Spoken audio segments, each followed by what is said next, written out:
Good morning to everyone. This is Chandrasekhar, lecturer in MLT at Gaud Junior College Boys, Mantani. Today we are going to discuss microbiology second paper. The topic is immunology unit 2. Today we are going to discuss immunology. Immunology is the study of immune system in a diversity of organisms. Immunology is a branch of biology that cover the study of immune system in all microorganisms. Immunity, protection against the infectious disease, is only one of the consequence of the immune response, which entire is concerned with the reaction of the body against any foreign agents. Resistance acquired by a host towards injury caused by microorganisms. మానవుడికి రకరకాల సూక్ష్మజీవులు వాటి ఉత్పత్తుల కారణం చేత రోగాల బారిన పడుతూ ఉంటాడు. ప్రత్యేకమైనటువంటి యాంటీబాడీలను శరీరము ఉత్పత్తి చేయడం జరుగుతుంది. ఈ విధంగా తనకు తాను రక్షించుకునేటువంటి శక్తినే వ్యాధి నిరోధక శక్తి అని అంటారు. సూక్ష్మజీవుల ద్వారా సంక్రమించేటువంటి వ్యాధులను నిరోధించుటను ఇమ్యూనిటీ అని అంటారు. వ్యాధి నిరోధకతను ముఖ్యంగా రెండు రకాలుగా విభజించడం జరిగింది. సహజ సిద్ధ ఇమ్యూనిటీ, పెంపొందు ఇమ్యూనిటీ లేదా పెంపొందు వ్యాధి నిరోధకత. ఈ సహజ సిద్ధ ఇమ్యూనిటీనే ఇన్నెట్ ఇమ్యూనిటీ అని కూడా అంటారు. పుట్టుకతో సహజంగా జీవులకు ప్రకృతి సిద్ధంగా వచ్చేటువంటి రోగ నిరోధక శక్తిని సహజ సిద్ధ లేదా స్వాభావిక లేదా ఇన్నెట్ ఇమ్యూనిటీ అని అంటారు. మరలా ఈ యొక్క సహజ సిద్ధ ఇమ్యూనిటీని మూడు రకాలుగా విభజించినారు. ఒకటి జాతి వ్యాధి నిరోధకత, రెండు తెగల వ్యాధి నిరోధకత, మూడవది వ్యక్తిగత వ్యాధి నిరోధకత.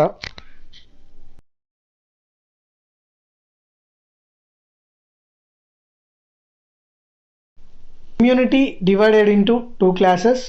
First one innate immunity and second one is acquired immunity or adaptive immunity. Let's see the innate immunity. Innate immunity, also called natural immunity. All living organisms are naturally gifted with resistance to a certain infection by birth. Innate immunity divided into three types. First one is species and racial and individual. Species immunity. In this type of immunity, all the human beings are resistant to the plant pathogens. Racial immunity.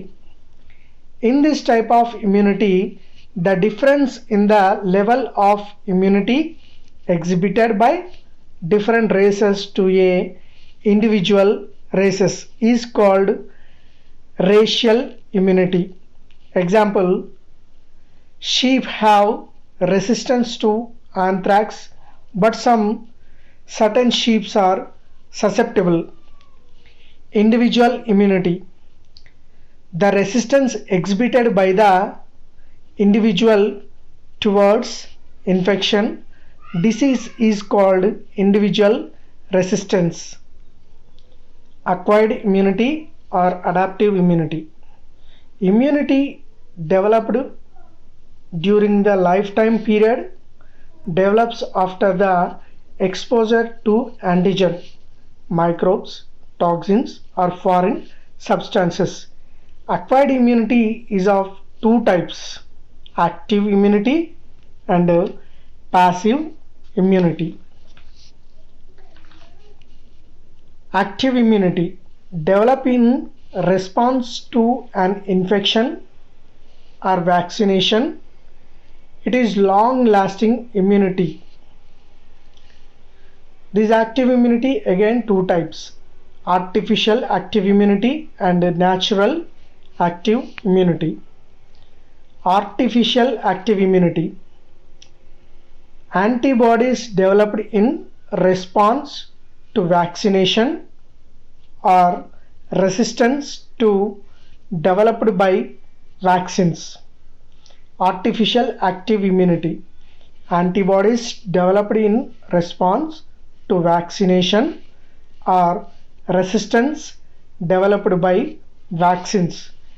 Natural active immunity: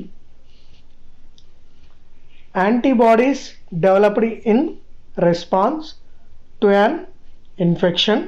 Example, a person recovered from an attack of measles developed natural active immunity. Passive immunity: in this type of passive immunity develops after you receive antibodies from someone or somewhere else. The passive immunity, two types. First one is natural passive immunity. First one is natural passive immunity. Antibodies received from mother. Example, through breast milk. And second one is artificial passive immunity. Second one is artificial passive immunity. Antibodies received from a medicine.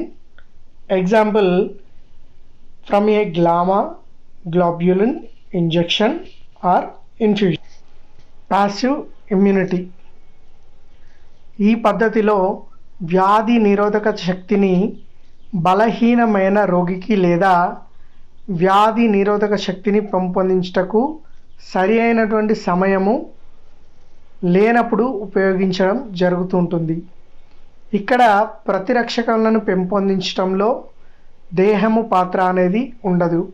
పూర్తిగా తయారైనటువంటి ప్రతిరక్షకములు లేదా యాంటీబాడీలను రోగికి అందిస్తారు. ఇది రెండు రకములుగా ఉంటుంది.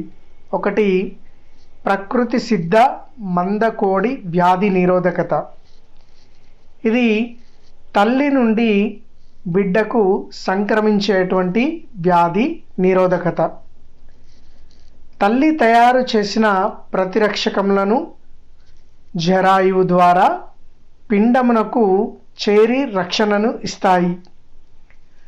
తల్లి యొక్క పాలను అధిక సంఖ్యలో ప్రతిరక్షకాలను కలిగి మొదటి నెలలోపట బిడ్డకు చేరుతాయి. రెండవది కృత్రిమ మందకోడి వ్యాధి నిరోధకత.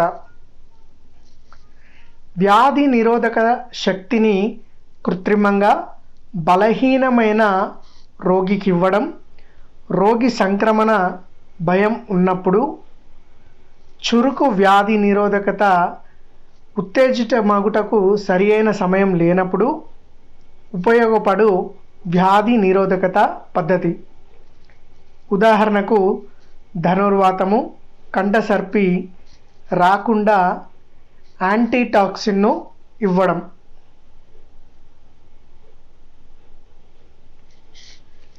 యాంటీజెన్స్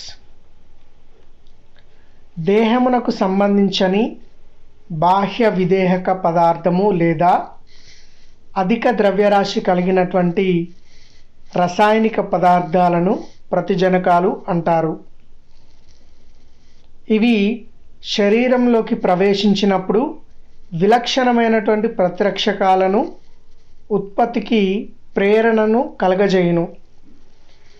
దేహమునకు సంబంధించని బాహ్య విదేహక పదార్థము లేదా అధిక ద్రవ్యరాశి కలిగిన రసాయనిక పదార్థాలను ప్రతిజనకాలు అంటారు.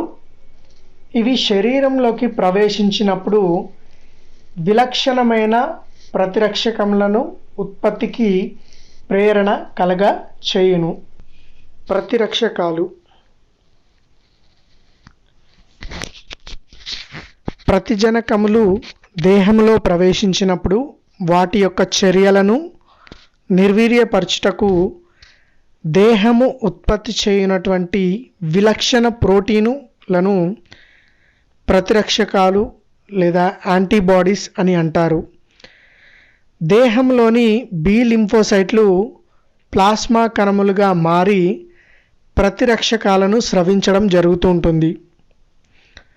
ప్రతిజనకము దేహంలో ప్రవేశించినప్పుడు వాటి యొక్క చర్యలను నిర్వీర్యపరచుటకు దేహం ఉత్పత్తి చేయనటువంటి విలక్షణ ప్రోటీన్లను ప్రతిరక్షకాలు లేదా యాంటీబాడీ అంటారు.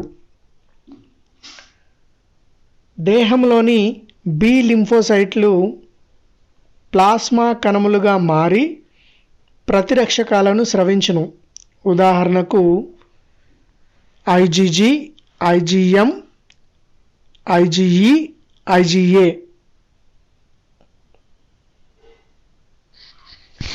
ఎపిటోప్ మరియు పారాటోప్. ప్రతిజనకంపై ప్రత్యేక భాగము ప్రతిరక్షకంతో చర్యలో పాల్గొనును. దీనిని ఎపిటోప్ అంటారు. దీని ప్రేరణ వలన విలక్షణ ప్రతిరక్షకములు ఏర్పడి ప్రత్యేక భాగము ఎపిటోప్తో చర్య జరుపును. దీనిని పారాటోప్ అని అంటారు. ప్రతిజనకముపై ప్రత్యేక భాగమును ప్రతిరక్షకముతో చర్యలో పాల్గొనును. దీనిని ఎపిటోప్ అని అంటారు. దీని ప్రేరణ వలన విలక్షణ ప్రతిరక్షకములు ఏర్పడి ప్రత్యేక భాగము ఎపిటోప్తో చర్య జరుపును. దీనిని పారాటోప్ అని అంటారు. Antigen. Any substance which when introduced parentally into the body stimulates the production of antibody specifically is called as antigen. Structure of antigen. A smallest unit of antigenicity is epitope. The part of the antigen with which the antibody react is called epitope.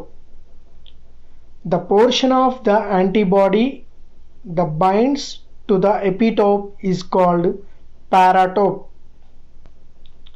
Biological classes of antigens depend on the ability to produce antibody formation. Antigen are classified as T cell dependent and T cell independent. Although antibody is produced by lymphocytes, but it requires cooperation of T lymphocytes. Antigen shows various types of specificity. They are mainly antigenic specificity, species specificity. Antibody. An antibody is an immunoglobulin glycoprotein molecule formed by the immune system in the response to an antigen. It is a protein produced by the immune system of the body against antigen. All antibodies are immunoglobulins, but all immunoglobulins are not antibodies. An antibody is an immunoglobulin glycoprotein molecules formed by the immune system in response to an antigenic stimulus. It is a protein produced by the immune system of the body against antigen. All antibodies are immunoglobulins, but immunoglobulins not antibodies. Antigen antibody reactions. Antigen antibody reactions. The antigen and the antibodies combine specifically with each other The interaction between them is called antigen and antibody reactions. These from the basis form humoral immunity or antibody mediated immunity. These reactions from the basis for the detection of infectious disease causing agent and some non-specific antigens like enzymes. When antigen and antibody reactions occur in vitro conditions, they are known as serological reactions. The reaction between antigen and antibody occurs in 3 stages. The first stage of the reaction involves formation of antigen and antibody complex. The second stage leads to a visible events like precipitation, agglutination, etc. The third stage includes destruction of antigens or its neutralization. Antigen antibody రియాక్షన్లు 3 స్టేజ్ల్లో కనబడతాయి. మొదటి స్టేజ్లో antigen antibody complex ఏర్పడుట, రెండవ stage లోపట precipitation అగ్లుటినేషన్లు ఏర్పడుట, మూడవ stage లోపట neutralisation. Antigen The types of antigen and antibody reactions are precipitation reaction, agglutination reaction, complement fixation, ELISA, immunofluorescence assay. ప్రతిజనక ప్రతిరక్షక చర్యలు. ప్రతిజనకము దేహంలో ప్రవేశించినప్పుడు వాటి నాశనమునకు ప్రత్యేక రక్షణ వ్యవస్థ ఉత్తేజితమై ప్రత్యేక ప్రతిరక్షకములను ఏర్పరచును. ప్రతిజనకముపై ఎపిటోపు ప్రతిరక్షకం పైన పారాటోపుతో చర్య జరుపును. దీనిని ప్రతిజనక ప్రతిరక్షక చర్యలు అంటారు. ప్రతిజనకము దేహంలో ప్రవేశించినప్పుడు వాటి నాశనముకు రక్షణ వ్యవస్థ ఉత్తేజితమై ప్రత్యేక ప్రతిరక్షకములను ఏర్పరచును. ప్రతిజనకంపై ఎపిటోపులో ప్రతిరక్షకం పైన పారాటోపుతో చర్య జరుపును. దీనిని ప్రతిజనక ప్రతిరక్షక చర్య అంటారు. ఏర్పడిన మిశ్రమము ప్రతిజనక ప్రతిరక్షక సంక్లిష్టము అని అంటారు. ప్రతిజనక ప్రతిరక్షక చర్యలు 4 రకాలు. సామూహీకరణ, దీనినే అగ్లుటినేషన్ అని అంటారు. రెండవది అవక్షేపము, ప్రెసిపిటేషన్ అని అంటారు. మూడవది స్థిరపరచుట, దీనిని కాంప్లిమెంట్ ఫిక్సేషన్ అని అంటారు. నాలుగవది తటస్థీకరణ, దీన్నే న్యూట్రలైజేషన్ అని అంటారు. సామూహీకరణ, దీనినే గుచ్ఛీకరణ అని కూడా అంటారు. ప్రతిజనకము లేదా కణ రూపంలో ఉండి కరగనిది అయినప్పుడు శరీరంలో ఏర్పడిన ప్రతిరక్షకములు ప్రత్యేక ఉష్ణోగ్రత వద్ద pH వద్ద చర్య జరిపి సామూహీకరణ జరుగును. ప్రతిజనకాలను అగ్లిటినోజెన్లు అని అంటారు. ప్రతిజనకాలను అగ్లిటినోజెన్లు అని అంటారు. ఇవి బ్యాక్టీరియా, వైరస్, ఎర్ర రక్త కణాలు, రక్త ఫలకికలు మరియు లింఫోసైట్లు ప్రతిరక్షకాలను అగ్లుటినిన్లు అని అంటారు. ఇవి IgM మరియు IgG రకానికి చెందినవి. ఈ యొక్క అగ్లుటినేషన్ 2 రకాలుగా ఉండడం జరుగుతూ ఉంటుంది. ఒకటి హిమాగ్లూటినేషన్, రెండవది బ్యాక్టీరియల్ అగ్లూటినేషన్.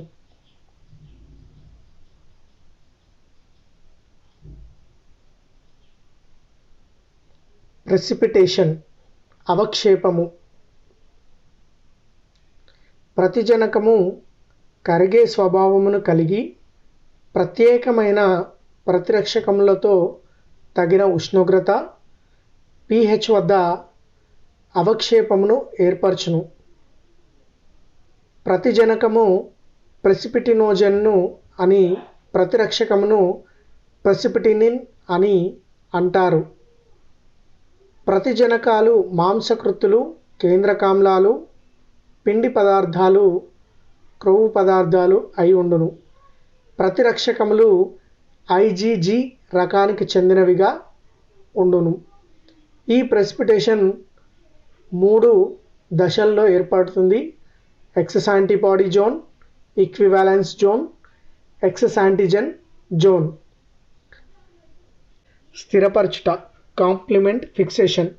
ప్రతిజనక ప్రతిరక్షక సంక్లిష్టమునకు కాంప్లిమెంటును లేదా సంపూరకమును చేర్చిన దానిని స్థిరపరచుట అని అందురు.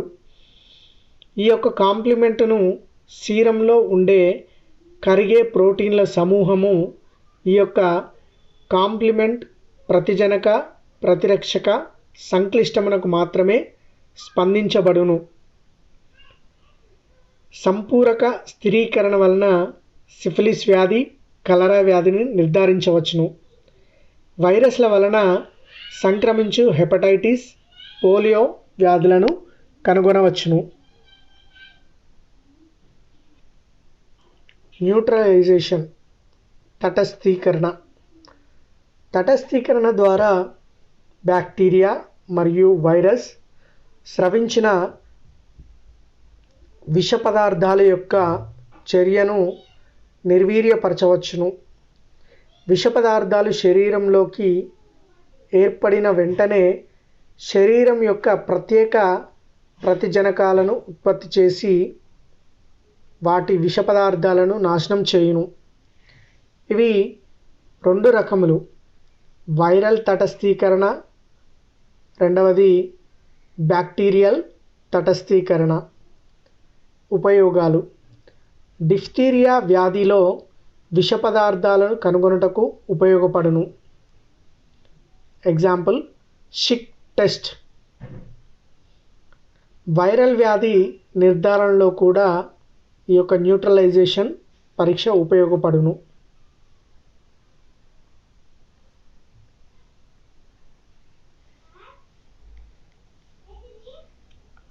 Agglutination test. When a particular antigen is mixed with its antibodies in the presence of electrolyte at a suitable temperature and pH, the particles are clumped or agglutinated. When a particular antigen is mixed with its antibody in the presence of electrolytes at a suitable temperature and pH, the particles are clumped or agglutinated.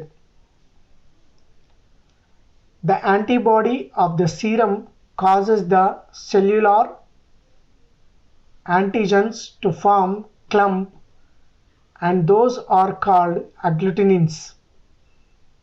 The particular antigens that are aggregated are termed agglutinogens. Agglutination done by 2 types. First one is qualitative and second one is quantitative. In this qualitative method, slide agglutination test and quantitative test, tube method. First we see the qualitative test. Slide agglutination test. This is a rapid method to determine the presence of agglutination antibodies. A drop of smooth uniform suspension of a particular antigen is placed on a sterile slide, then add a drop of appropriate anti-serum and the slide is gently mixed with a loop. Clumping forms is a agglutination reaction. Example, blood grouping. Quantitative method, tube method. A fixed volume of a particular antigen suspension is added to an equal volume of several dilution of an antiserum in the test tube. Example, typhoid. Precipitation reaction. When a soluble antigen combines with its antibody in the presence of an electrolyte at a particular temperature and pH, it forms an soluble precipitate of antigen and antibody complex. The antibody causing precipitation is called precipitinin and the reaction is called precipitinin reaction. Complement fixation. The binding of complement to antigen and antibody complex is called complement fixation. When complement is added to serum contain an antigen and it is antibody. The complement is activated and immediately bind to an antigen antibody complex and the complement. Application of complement fixation. Complement fixation is applied to diagnosis syphilis. If antibody specific for the antigen is present in the serum, antigen antibody complex will be formed that will be fix the complement. Neutralization. Generally, neutralization reactions are attached to the viruses. Generally, neutralizations reactions are attached to the viruses. Neutralization tests are two types. Neutralization tests are two types. First one is viral neutralization and second one is bacterial toxin neutralization test. Neutralization. Generally, neutralization reaction are attached to the viruses. Neutralization tests are two types. First one is viral neutralization and second one is bacterial toxin neutralization. Applications of antigen and antibody reactions.